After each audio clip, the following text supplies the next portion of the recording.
नमस्कार दोस्तों, कैसे हो आप सभी का वेलकम हमारे YouTube चैनल पे। जैसा कि कल आपने देखा था, कल हमने शुरुआत कर दी थी आप सभी के लिए बहुत अलग तरीके से एक क्लास हाई कोर्ट LDC और ग्रुप डी के लिए। काफ़ी डिमांड थी, इससे पहले भी मैं क्लास ले चुका हूँ और इससे पहले टेस्ट सीरीज़ भी चल रही है और एक बार फिर से कुछ नया आप सभी के लिए, जिससे कि आपका सिलेक्शन पक्का हो जाए दोस्तों।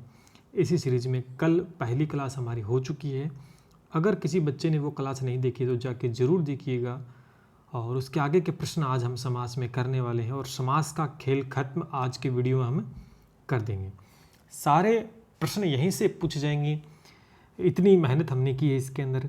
और पेपर में दोस्तों हम आग लगा देंगे, बिल्कुल पेपर में आग लगा देंगे। सिर्फ हमें 100% हमें देना अपना, फिर आग लगती नज़र दोस्तों ज़रूर आएगी।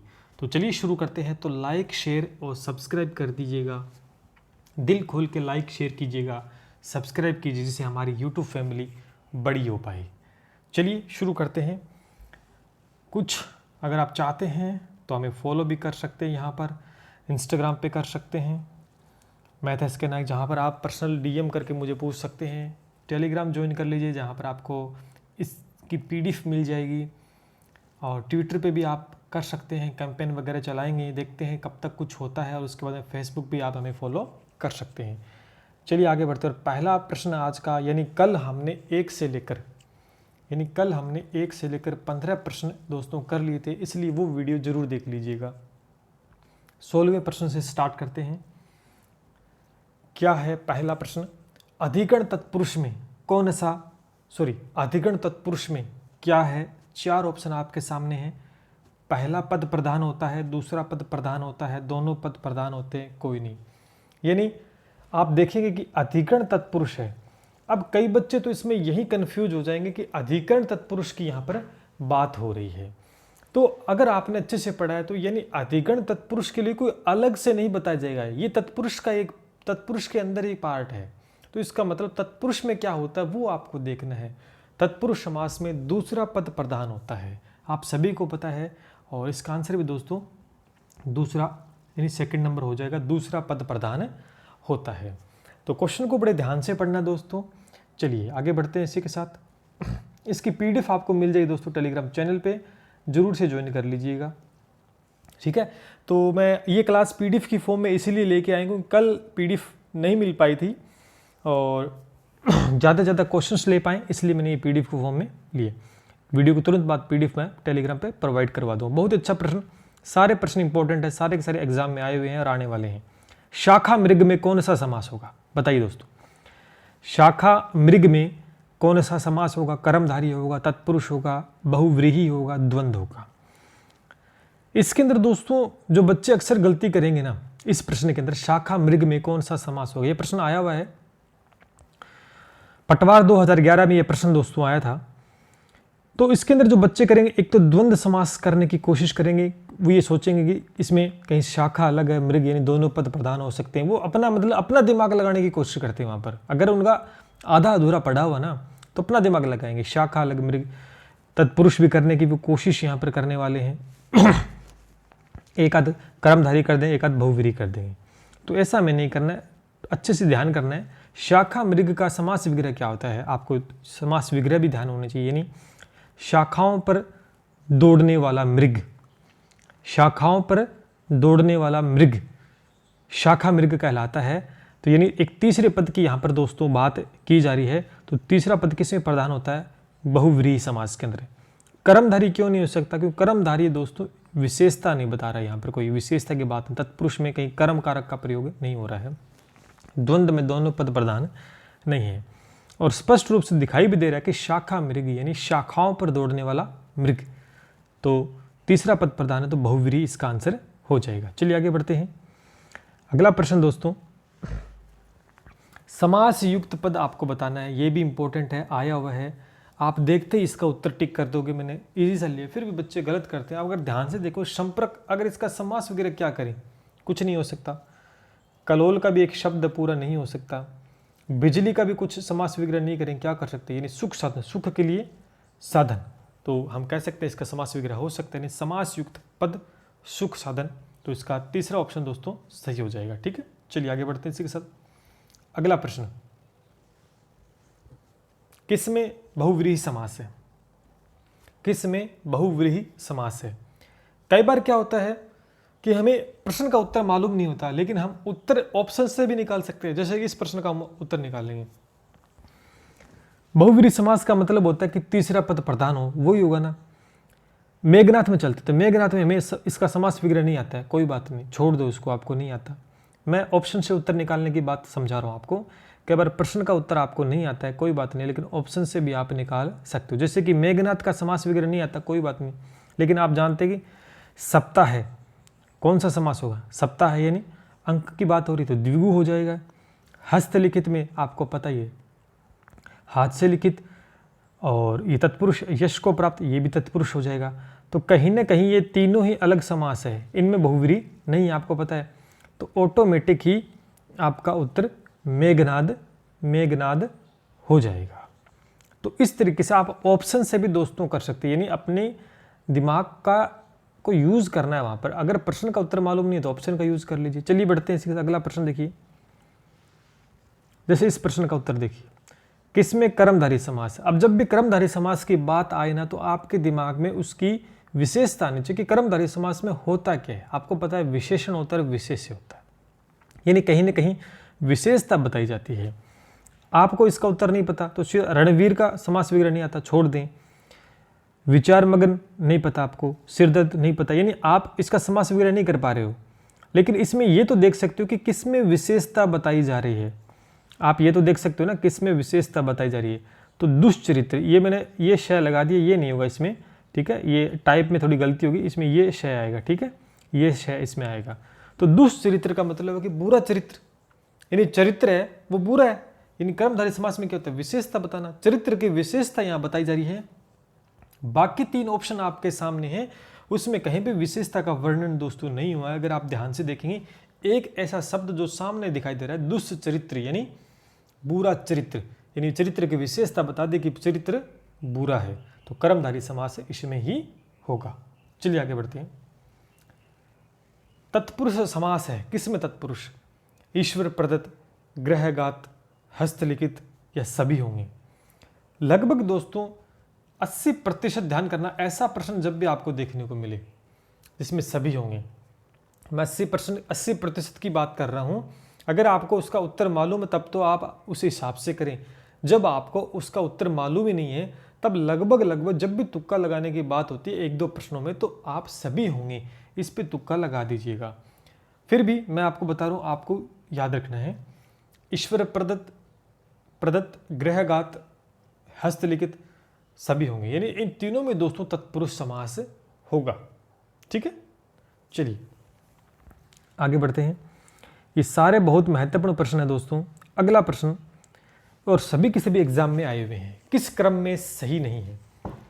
अब इसमें पूछा किस क्रम में सही नहीं, यानी समास का क्रम है वो सही नहीं बताया। जैसे कनफटा में द्वंद्व बताया है, चक्रपाणी में बहुव्रीहि बताया है, दोपहर में द्विगु, कार्य निपुण में तत्पुरुष, यानी जो सामने दिए गए हैं क्या वो सही है? बिल्कुल। अगर आप देखेंगे कनफटा, क्या कनफटा सही है? अगर गौर से देखेंगे कनफटा के अंदर द्वंद्व समास होगा या नहीं होगा, तो कई बच्चे तो कर भी देंगे भी, हो सकता है इसमें कन भी अलग है, फटा दिमाग लगा लेंगे, लेकिन अगर आपको समझ में, उसको छोड़ दीजिए। अगला चलिए, चक्रपाणी यानी बहुव्रीहि समास है, एग्जाम्पल पढ़ा हुआ सा याद आ जाएगा। दोपहर अंक आ गए, द्विगु हो सकता है, कार्य निपुण, कार्य में निपुण यानी तत्पुरुष होगा। तो यहाँ पर आप देखेंगे जो पहला ऑप्शन है यहाँ पर कनफटा, यानी कान है कटे हुए जिसके वह, कान है कटे हुए जिसके वह, ये इसमें सही नहीं है दोस्तों। ये ऑप्शन, पहला ऑप्शन उत्तर हो जाएगा, इसमें बहुव्रीहि समास होगा। कौन सा होगा? बहुव्रीहि समास होगा। कनफटा में कौन सा समास होगा? बहुत अच्छा एग्जाम्पल, ये आता है बार बार, बहुव्रीहि समास होगा कनफटा के अंदर, बहुव्रीहि, द्वंद्व नहीं होगा। ठीक है, समास विग्रह कान है कटे हुए जिसके वह कनफटा। ठीक है, बहुत अच्छा प्रश्न है। चलिए आगे बढ़ते हैं इसी के साथ, और लाइक कर दें दोस्तों, अच्छे अच्छे प्रश्न करवा रहा हूँ, लाइक तो ज़रूर कीजिएगा। टारगेट है कम से कम 500 प्लस लाइक तो दोस्तों होने चाहिए, ज़्यादा मैंने नहीं मांगे, 500 प्लस लाइक दोस्तों होने चाहिए। तो 500 प्लस लाइक कर दीजिएगा। जितना आप लाइक करो, जितना आप शेयर करो, जितना आप सब्सक्राइब करोगे, उतना मैं मोटिवेट होऊंगा, और जब मैं मोटिवेट होऊंगा तो आप सभी के लिए बहुत अच्छा करूँगा। चलिए आगे बढ़ते हैं। जिस शब्द का कोई भी खंड प्रधान नहीं होता उसे कौन सा समास कहते हैं? इस तरह का भी प्रश्न आपसे पूछा जा सकता है कि जिस शब्द का कोई भी खंड प्रधान नहीं होता। तो कई बच्चों का अगर नहीं पढ़ा होता डिटेल से तो दिमाग लगाएंगे खंड प्रधान नहीं होता, इसका मतलब क्या हो गया? इसका मतलब दोस्तों ये होता है, खंड प्रधान नहीं होता, इसका मतलब ये होता है कि जिसमें तीसरा पद प्रधान होता है। तीसरा पद प्रधान दोस्तों होता है। अब तीसरा किस में होगा? आप सभी को पता है, बहुव्रीहि में। तो इसका आंसर क्या हो जाएगा? बहुव्रीहि समास होगा। यानी जिस शब्द का कोई भी खंड प्रधान नहीं होता, तो इस तरीके का प्रश्न पूछा जा सकता है, या आपसे पूछ ले कि तीसरा पद प्रधान, वो तो आप कर ही दोगे, वो तो आपको याद है। लेकिन घुमा के प्रश्न पूछ सकते हैं जिस शब्द का कोई भी खंड प्रधान, तो खंड प्रधान नहीं होता, यानी वो भी एक तरीके से बहुव्रीहि समास ही का रूप है। ठीक है, चलिए आगे बढ़ते हैं। चीड़ी मार, बहुत बार एग्जाम्पल रिपीट होता है ये चीड़ी मार वाला। कौन सा होगा चीड़ी मार में? बताइए दोस्तों। 24 नंबर में चिड़ी को मार, इसका समास वगैरह करेंगे ढंग से करना। चिड़ी मार यानी चिड़ी को मार, या चिड़ी से मार, या चिड़ी के लिए मार, ऐसा कुछ नहीं होगा। चिड़ी को मार बिल्कुल सटीक बैठता है, तो कर्म तत्पुरुष दोस्तों हो जाएगा, कर्म तत्पुरुष हो जाएगा। ठीक है, अब अपदन अलग हो, कर्ण से संबंध होता ही नहीं, कर्ता और संबंध नहीं होता तत्पुरुष में। ठीक है, चलिए आगे बढ़ते हैं। अगला प्रश्न, द्वंद्व समास नहीं है। ये तो बहुत ही अच्छा एग्जाम्पल है, इसका उत्तर बताइए दोस्तों आप। द्वंद्व समास नहीं है, किसमें द्वंद्व समास दोस्तों नहीं है? बताइए। अब कई बच्चे तो इसका एग्जाम्पल ये भी कर देंगे। क्यों कर देंगे? क्योंकि सर ने कहा था कि 1 से 10 तक के अंक जो होते हैं उसमें द्विगु समास होता है ना। तो कई अलग अलग दिमाग लगेंगे, आजकल देख लेंगे हरिहर। तो गौर से देखिए दोस्तों, इसके अंदर पहला शब्द अगर आप घनश्याम देखेंगे तो लगभग बच्चे इसको सही मानेंगे। वो दो, इसमें वो उनके दिमाग में एक बात छपी होती है कि 2 पद प्रधान होते हैं, तो वो घन को एक नाम समझ लेंगे, श्याम को भी एक नाम समझ लेंगे, घन श्याम। जबकि घनश्याम एक दोस्तों क्या है? एक पूरा नाम है घनश्याम। ठीक है, घनश्याम का जब समास वगैरह करोगे ना, तो घन जैसा श्याम, यानी घन जैसा श्याम, इसका मतलब है कि श्याम की विशेषता बताई जा रही है। घन जैसा श्याम कहीं ना कहीं विशेषता बता रही है, घन जैसा श्याम। जब भी विशेषता बताई जाती है तो उसमें दोस्तों कर्मधारय समास होता है। इसका मतलब इसमें आपका जो उत्तर है वो घनश्याम है, इसमें दोस्तों द्वंद्व समास नहीं है। यानी आंसर क्या होगा इसमें? द्वंद्व समास नहीं है पूछा इसमें, तो इसमें क्या होगा? घनश्याम उत्तर हो जाएगा, और इसमें कर्मधारय समास होगा। क्या होगा? कर्मधारय। बी ऑप्शन देखें, दोनों ही पद प्रधान होते हैं, आज और कल। आज और कल दोनों पद हरिहर, ठीक है, अलग अलग है, दोनों ही पद प्रधान होते हैं। 1 2 यानी अपने अपने जगह पर दोनों की प्रधानता है, 1 और 2। बीच में डैश लगा दिया, इसमें द्वंद्व समास होगा, न कि द्विगु। ध्यान करना इस बात को, रटना नहीं है। चलिए अगला बताइए 26वां, हवन सामग्री। अब हवन सामग्री में कौन सा तत्पुरुष समास है? अलग अलग। अब समास वगैरह करते उत्तर फेंक दोगे। हवन सामग्री, हवन के लिए सामग्री। अब के लिए जब शब्द आता है, के लिए जब शब्द आ गया तो किस में आता है? कौन से तत्पुरुष में आता है? संप्रदान में। संप्रदान के लिए तो बहुत इजी सा है, लेकिन बहुत बार एग्जाम्पल आता है। संप्रदान इसका उत्तर हो जाएगा। चलिए आगे बढ़ते हैं इसी के साथ। अगला प्रश्न देखिए, एक दंत में समास होगा। लगभग इसका आंसर सभी जानते हैं। एक दंत का मतलब होता है गणेश जी, जिसके एक दांत होता है ना। अब गणेश जी यहाँ पर नाम नहीं है, तो इसका तीसरे पद की बात हो रही, तो बच्चे इसमें बहुव्रीहि कर दें और बहुव्रीहि इसका आंसर हो जाएगा। इजी सा प्रश्न है, लेकिन फिर भी एक आध हैं 5-10% करते हैं गलत।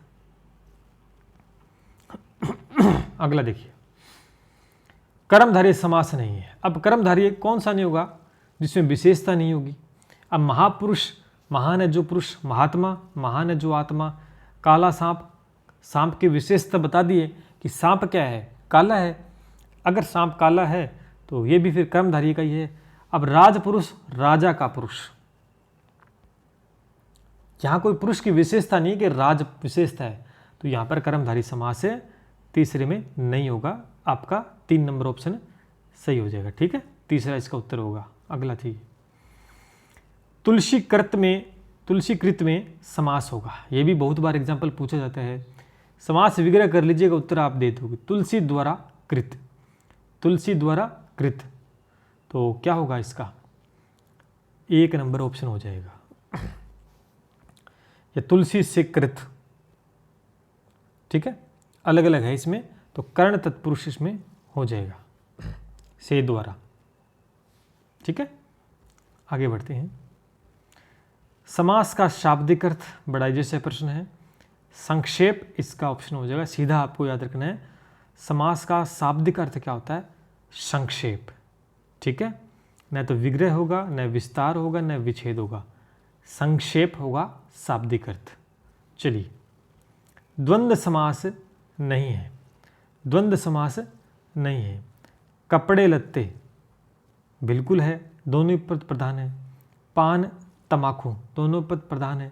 राग विराग दोनों पद, घर और घर रिपीट हो गए। जब पुनरावृत्ति होती है, दो एक जो शब्द आते हैं उसमें अव्ययभाव समास होता है, तो इसके अंदर अव्ययभाव समास होगा, न कि द्वंद्व होगा। तो बी 4 नंबर कर लेना उत्तर। अगला देखिए, तीर्थाटन में समास है, तीर्थाटन में समास होगा, बताइए कौन सा होगा? अब कर्मधारी तो नहीं हो सकता, विशेषता नहीं है। अव्ययभाव भी समास नहीं हो सकता है, कहीं पे अव्यय नहीं है, न कहीं उपसर्ग का यूज हुआ है दोस्तों। अब कोई नहीं है या तत्पुरुष है, तो ऐसी कंडीशन में आप तत्पुरुष पे बिना सोचे समझे टिक कर दीजिएगा, उसका आंसर यही हो जाएगा। ठीक है, तीर्थाटन। चलिए आगे बढ़ते हैं इसी के साथ। अगला प्रश्न देखिए, का पुरुष में समास होगा। अच्छे अच्छे एग्जाम्पल लिए मैंने। का पुरुष में समास होगा, कर्मधारी, अव्ययभाव, तत्पुरुष, कोई नहीं। बताइए दोस्तों, का पुरुष। अब का पुरुष की समास विग्रह करो, आपको पता लगेगा क्या होता है। का पुरुष का मतलब होता है कायर है जो पुरुष, कायर है जो पुरुष।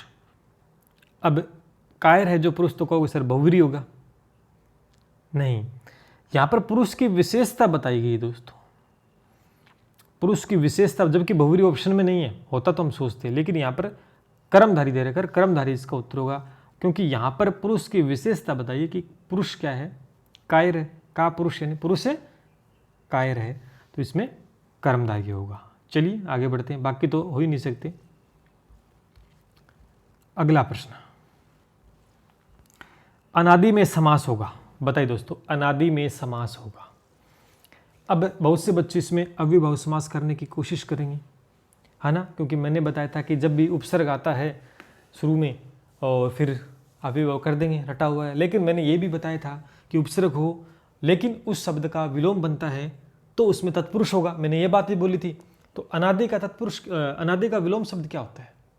आदि।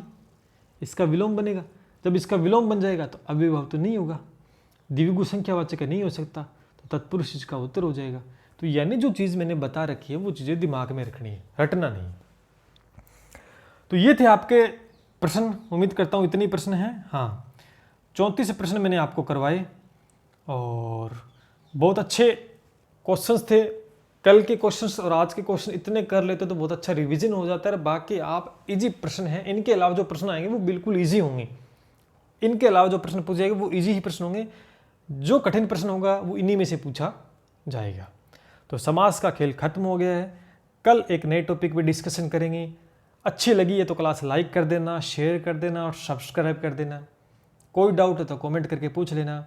बाकी आप अगर घूमते फिरते हो सोशल साइट पे तो हमारे भी सोशल साइट पे आ जाया करो, पूछने, मस्ती करने। ठीक है, ये चारों साइट मैं भी यूज़ करता हूँ। और चलिए, बाकी PDF आपको मिल जाएगी, आंसर की भी मैंने डाल दी है साथ में, जिससे आपको दिक्कत दोस्तों नहीं होगी। आंसर की भी मैंने डाल दी है सीरीज वाइज, तो ये भी आप चेकआउट कर सकते हैं।